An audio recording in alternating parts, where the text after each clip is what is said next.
বন্ধুরা, সবসময় বাজারের কেন কেনা জিনিস খেতে হবে বলুন তো? যদি আপনারা একটা আধটা করে এই ধরনের বেগুন গাছ ছাদে লাগাতে পারেন। হ্যাঁ বন্ধুরা, অবশ্যই লাগান। দুটো বেগুন গাছের চারা কিনে নিয়ে এসে আপনারা ছাদে অবশ্যই লাগান। আর ভালো করে একটু পরিচর্যা করুন, ভালো করে টাইম মতো খাবার দাবার দিন, ভালো মাটিতে বসান। দেখুন আপনারাও ছাদে দেখবেন এই ধরনের সুন্দর সুন্দর বেগুন ফলছে।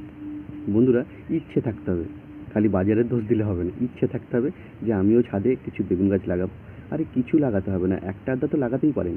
এত বাজারে ঘাটে যান, সেখানে দেখবেন বেগুন চারা কিনতে পাওয়া যায়। একটা আধটা কিনে নিয়ে আসুন না, নিয়ে এসে ছাদে এইরকমভাবে বসিয়ে ফেলুন।